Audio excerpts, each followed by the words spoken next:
بسم الله الرحمن الرحيم الحمد لله رب العالمين وأصلي وأسلم على رسول الله صلى الله عليه وسلم وعلى آله وأصحابه أجمعين أزكى صلاة وأتم التسليم وبعد باب الوضوء بفضل وضوء المرأة وبسند المتصل منا إلى الإمام أبي داود سليمان بن الأشعث السجستاني رحمه الله قال حدثنا مسدد قال حدثنا يحيى عن سفيان قال حدثني منصور عن إبراهيم عن الأسود عن عائشة رضي الله عنها وعنهم قالت كنت أغتسل أنا ورسول الله صلى الله عليه وسلم من إناء واحد ونحن جنبان وبه قال حدثنا عبد الله بن محمد النفيلي قال حدثنا وكيع عن أسامة بن زيد عن ابن خربوذة عن أم صبية الجهنية قالت اختلفت يدي ويد رسول الله صلى الله عليه وسلم في الوضوء من إناء واحد وبه قال حدثنا مسدد قال حدثنا حماد عن أيوب النافي وحدثنا عبد الله بن مسلمة عن مالك النافي عن ابن عمر رضي الله عنهما وعنهم قال كان الرجال والنساء يتوضؤون في زمان رسول الله صلى الله عليه وسلم قال مسدد من الإناء الواحد جميعا وبه قال حدثنا مسدد قال حدثنا يحيى عن عبيد الله قال حدثني نافع عن عبد الله بن عمر رضي الله عنهما وعنهم قال كنا نتوضأ ونحن والنساء على عهد رسول الله صلى الله عليه وسلم من إناء واحد ندلي فيه أيدينا. Prezados irmãos, nós falamos na lição passada acerca da água que foi usada por um gato para a ablução, se podemos usar esta água para fazer a ablução, e antes havíamos falado acerca do resto do cão, se pode ou não usar esta água para a ablução. Hoje vamos falar acerca do wudu através da água que foi usada por uma mulher, se o homem pode fazer o wudu com aquela água e vice-versa.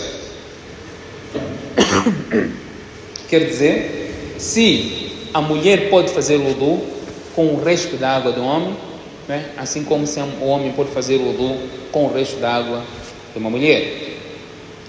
São dois capítulos aqui que Imam Abu Daud traz. Um é a permissibilidade e o outro hadith fala da proibição. Portanto, vamos abranger os ahadiths. Depois de nós percebermos o conteúdo aqui dos ahadiths trazidos, vamos para aquilo que é a explanação, para nós fazermos, não é, a interpretação desses dois capítulos que Imam Abu Daud nos traz. Portanto, um é wudu, outro é wadu, com fatha. Wudu, não é fazer ablução. Wadu significa a água da ablução. Portanto, são duas coisas completamente diferentes. Temos o primeiro hadith, que foi narrado por Aisha radiyallahu anha. Ela diz: Kuntu aghtasilu ana wa Rasulullah sallallahu alaihi wasallam min ina'in wahid wa nahnu junuban. Eu e o profeta sallallahu alaihi wasallam, quer dizer, meu esposo, o profeta sallallahu alaihi wasallam, nós tomávamos banho juntos, usando um só recipiente, e nós estávamos no estado de impureza maior. Quer dizer, tomavam banho juntos. Este é o primeiro aspecto que nós temos que perceber. Depois vamos voltar no tempo para podermos perceber o que isso significa. Este é o primeiro hadith. O segundo hadith foi narrado por Subeyya al-Juhaniya. Ela diz: اختلفت يدي ويد رسول الله صلى الله عليه وسلم في الوضوء من إناء واحد. A minha mão e a mão do profeta sallallahu alaihi wasallam cruzaram-se num recipiente que nós estávamos a fazer a ablução, fazer o wudu. Essa não era a esposa do profeta sallallahu alaihi wasallam, era uma senhora. Ela diz: eu fiz o wudu, tirei água no mesmo recipiente onde o profeta sallallahu alaihi wasallam tirou água, e a minha mão cruzou com a mão do profeta sallallahu alaihi wasallam para tirar água. Quer dizer, tiraram água ao mesmo tempo do mesmo recipiente para fazer a ablução, não é? Usaram o mesmo recipiente, obviamente se tinha água neste recipiente, cada um estava a tirar água para fazer a ablução. O terceiro hadith que Imam Abu Daud traz, que foi narrado por Ibn Umar radiyallahu anhuma, ele diz: "Kana ar-rijal wan-nisa yatawadda'una fi zaman Rasulillah sallallahu alaihi wasallam", e o Musaddad diz: "min al-ina'i al-wahid jami'an". Os homens e as mulheres faziam a ablução do mesmo recipiente no tempo do profeta sallallahu alaihi wasallam. Faziam a ablução do mesmo recipiente. Quer dizer, os homens e as mulheres faziam a ablução, né, do mesmo recipiente. Aqui não diz a sequência, se primeiro faziam os homens ou se primeiro faziam as mulheres.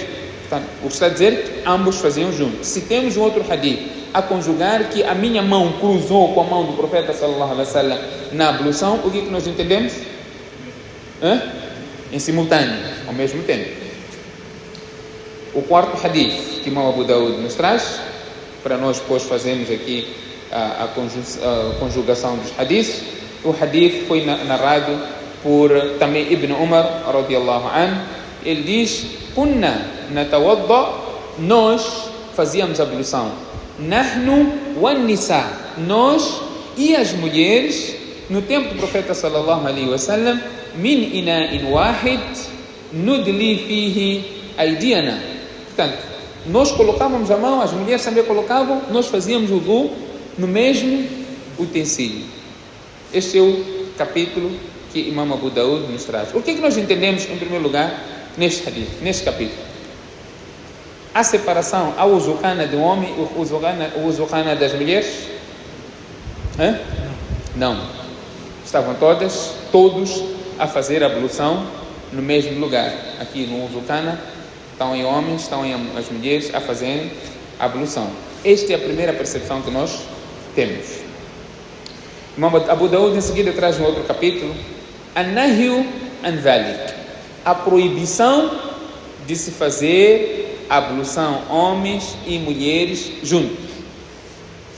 O capítulo que nós falamos, o resto da água do homem, assim como o resto da água da mulher, a permissibilidade de ambos usarem o resto da água do outro para fazer o wudu. Porque se um tira água, o outro tira depois, é o resto da água que o homem está a usar da mulher e a mulher está a usar o resto da água do homem. A percepção que fica aqui da permissibilidade. A percepção que fica aqui também, as relações que nós podemos extrair, a permissibilidade do homem e da mulher fazer o wudu do mesmo recipiente e no mesmo lugar ao mesmo tempo. Esta é a primeira percepção que fica. Então, Imam Abu Daud traz o outro capítulo, An-Nahyu an Dhalik, a proibição de se fazer o wudu desta maneira. An Dhalika é o que? Proibição em o que? O capítulo anterior, Imam Abu Daud, Al-wudu'i bi fadli wudu'i al-mar'a, fazer a ablução com o resto da água da mulher, e vice-versa, o homem fazer a ablução com o resto da água a mulher fazer a ablução com o resto da água do homem. O segundo capítulo, onde An-Nahyu an Dhalik, a proibição diz, ainda nos limitamos no resto da água, não no cruzamento das mãos, não na proibição de fazer o wudu no mesmo recipiente. Portanto, vamos aqui entender para fazermos, né, a conjugação dos dois capítulos. O primeiro hadith que Imam Abu Daud traz nessa sequência é o hadith que foi narrado por Humayd al-Himyari. Ele diz: "Laqitu rajulan sahiba an-nabi sallallahu alaihi wasallam 4 sinina kama sahibahu Abu Huraira". Eu encontrei um indivíduo, eu estive na companhia do indivíduo que esteve na companhia do profeta sallallahu alaihi wasallam. Este indivíduo foi companheiro do profeta sallallahu alaihi wasallam. O Humayd al-Himyari era um tabi'i, está a dizer que eu estive na companhia de um sahabi que esteve junto com o profeta sallallahu alaihi wasallam o mesmo tempo que Abu Huraira esteve na companhia do profeta sallallahu alaihi wasallam. Quantos anos Abu Huraira esteve na companhia do profeta sallallahu alaihi wasallam? Quantos anos? Quantos anos Abu Huraira é um grande narrador de hadith? não é? Alguém já ouviu hadith que não tenha... algum muslim que esteve presente em lições da hadith, ta'lim, que não tenha ouvido o nome de Abu Huraira? É o maior narrador de hadith. Quantos anos ele esteve na companhia do profeta sallallahu alaihi wasallam? Quem sabe? 4 anos só. 4 anos. Uns outros dizem que nem sequer completou 4 anos, porque ele veio para a presença do profeta sallallahu alaihi wasallam no 7º ano Hijri. 7º ano Hijri, ele veio para a companhia do profeta sallallahu alaihi wasallam. O profeta sallallahu alaihi wasallam faleceu no 11º ano Hijri. Isso é básico, todos nós temos que saber. O profeta sallallahu alaihi wasallam faleceu no 11º ano Hijri. Abu Huraira veio no 7º ano. Em que mês o profeta sallallahu alaihi wasallam faleceu? Sim? Ninguém sabe. Vamos entrar em assuntos profundos aqui, não sabemos em que mês o profeta sallallahu alaihi wasallam faleceu? Muharram? Rabiul Awwal. É uma narração de Rabiul Awwal. Vamos considerar Rabiul Awwal. Rabiul Awwal, qual é o número de mês no calendário islâmico? 3º. Então o profeta sallallahu alaihi wasallam faleceu no Rabiul Awwal. Abu Huraira veio no 7º ano. Suponhamos que ele tenha vindo no primeiro mês do 7º ano. Então ele nem sequer ficou 4 anos na companhia do profeta sallallahu alaihi wasallam. Por estimativa, o narrador diz: eu estive na companhia do indivíduo que esteve na companhia do profeta sallallahu alaihi wasallam o mesmo período que Abu Huraira radiyallahu anhu esteve, 4 sinin, 4 anos. Kama sahibahu Abu Huraira qal, e ele diz que o profeta sallallahu alaihi wasallam proibiu an taghtasila al-mar'atu bi fadli ar-rijal ou yaghtasilu ar-rijal bi fadli al-mar'a. Que o profeta sallallahu alaihi wasallam proibiu que as mulheres fizessem a ablução com o resto da água dos homens, ou os homens fizessem a ablução com o resto da água das mulheres. E o profeta proibiu que ambos tirassem água no mesmo utensílio em simultâneo. Este é um hadith, não é, que Imam Abu Daud traz como proibição. E o segundo hadith que Imam Abu Daud traz, o último neste capítulo, que foi narrado por Al-Hakam bin Amr, ou Al-Aqra. Ele diz que o profeta sallallahu alaihi wasallam naha an yatawadda ar-rajulu bi fadli tahuri al-mar'a. O profeta sallallahu alaihi wasallam proibiu que o homem purificasse, fizesse ablução com o resto da água da mulher. Portanto, uns dizem que há aqui proibição, mas estes 2 ahadiths não são tão autênticos de forma a abrogar estes ahadiths que estão aqui em cima mencionados, que são ahadiths também de Bukhari e de Muslim, onde claramente Aisha radiyallahu anha fala que o hadith está no Bukhari, que eu tomava banho com o profeta sallallahu alaihi wasallam do mesmo utensílio. Portanto, ulamás consideram isto como não melhor opção.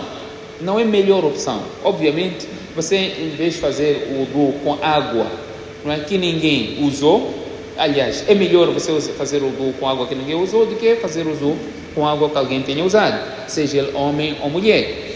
Portanto, ulamás dizem que é melhor você optar pela primeira opção. Portanto, esses ahadiths que Imam Abu Daud diz que a proibição não são narrações tão autênticas. Uns até consideram como narrações fracas. Portanto, o que se entende? Como pode-se interpretar esta prática do profeta sallallahu alaihi wasallam ou dos homens fazer a ablução em simultâneo com as mulheres? Obviamente, aqui se tratou no princípio do Islã, antes do hijab se tornar antes da obrigação do uso do hijab, antes do hijab ser fard para as mulheres. Portanto, elas poderiam fazer isso. Existia esta mistura. A separação foi tão considerada pelo profeta sallallahu alaihi wasallam. Nós sabemos que no tempo do profeta sallallahu alaihi wasallam não existia divisão, homens à frente um lado e as mulheres do outro lado, como a separação de parede, não existia. As mulheres estavam simplesmente à parte de trás. Não existia aquela separação, não é? Homens e as mulheres, um lado do homem, outro lado das mulheres. Não, eu não posso saber que as mulheres ficavam atrás, os homens ficavam à frente. Por isso o profeta sallallahu alaihi wasallam diz: "Khairu sufuf ar-rijal awwaluha wa sharruhu akhiru." O melhor safo para os homens são as primeiras filas. Os piores safos para os homens são as últimas filas. Os piores safos para as mulheres são as primeiras filas. E os piores são as primeiras e os melhores são os últimos. Aqui, para existir esta separação também, separação dos homens e das mulheres, eles, apesar de estar no mesmo compartimento, sem esta divisão de uma parede, então, que houvesse esta separação. Noutra narração, o profeta sallallahu alaihi wasallam manifestou interesse e vontade que as mulheres tivessem uma porta específica para elas. Antes, o que acontecia? Tinham uma só porta e todos os homens e as mulheres usavam a mesma porta. Por isso o profeta sallallahu alaihi wasallam dizia para os homens esperarem que as mulheres saíssem depois que os homens também saíssem. Quando o masjid ficou mais ampliado, começaram a existir mais condições, aí já tinha uma outra porta e o profeta disse que aquela porta seja porta somente para as mulheres. Existia o recipiente, o utensílio que fazia a ablução, aí indicou-se aquele utensílio deve ser somente para as mulheres e nenhum homem pode fazer ablução naquele utensílio. Portanto, já aqui mostra a separação. Estou a falar no contexto de o homem e a mulher fazer ablução em simultâneo no mesmo recipiente. Mas, se usa-se um balde, o homem usa o balde para fazer o wudu, depois do balde é dado à mulher para fazer a ablução também, não há nenhum problema. Estamos aqui a falar do cruzamento de mãos. Obviamente, se estão a fazer a ablução, a mulher vai ter que abrir o seu braço, fica exposto e, obviamente, não se pode abrir na frente de homens.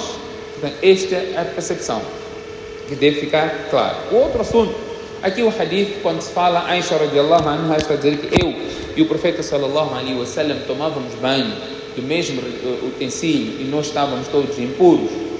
Nós temos que entender, o banho que se tomava não era uma banheira, não entravam numa banheira, não se tratava de um jacuzzi, onde as pessoas impuras entram no jacuzzi, na banheira. Não. Era um recipiente, era um balde, era uma bacia, que através de uma caneca tiravam água e tomavam banho. Este é o primeiro aspecto. Segundo aspecto, aqui nós não podemos entender que ambos estavam a tomar banho juntos e estavam todos nus, de forma que cada um pudesse ver a parte privada do outro. Não existia essa hipótese. Por quê? Primeiro, o momento em que tomavam banho era a escuridão, um momento escuro. Estava escuro. Os hadiths mencionam naquela hora do Fajr que tomavam banho. Por isso que Aisha radiallahu anha diz até que às vezes nós cruzávamos, que eu pegava no utensílio dele e ele pegava no meu utensílio, porque estava escuro, nós não conseguíamos nem sequer ver o utensílio, nem que estavam completamente expostos, que cada um conseguia ver a parte privada do outro. Não é esta percepção. Os ulama explicam que não é esta percepção, mas sim era o momento em que tomavam banho, estava escuro e não havia esta hipótese de ficar exposto de forma que cada um pudesse ver a parte privada da outra pessoa. Nós estamos aqui a falar da permissibilidade ou proibição, estamos a falar do cenário no momento do banho. Portanto, apesar do hadith ter um capítulo que estamos a falar do resto da água, vários outros aspectos são englobados aqui neste tema para podermos ter a melhor percepção. Portanto, como resumo, não há proibição do homem ou da mulher fazer wudu com o resto do wudu de um deles, do homem ou da mulher, desde que a água esteja pura, até se for água para um banho obrigatório. Se não há nenhuma impureza que tenha caído na água, não há nada que impeça que essa água seja usada para fazer a ablução. Portanto, esta é a questão relacionada aos dois capítulos que nós mencionamos. No próximo, conforme a questão foi levantada aqui, vamos falar acerca da ablução com a água do mar, água do oceano, qual é a regra relacionada a isto e outros tipos de água ainda no capítulo de ablução. Allah subhanahu wa ta'ala conceda-nos o tawfiq. Subhanakallahumma bihamdik, nashhadu an la ilaha illa ant, nastaghfiruka wa natubu ilayk.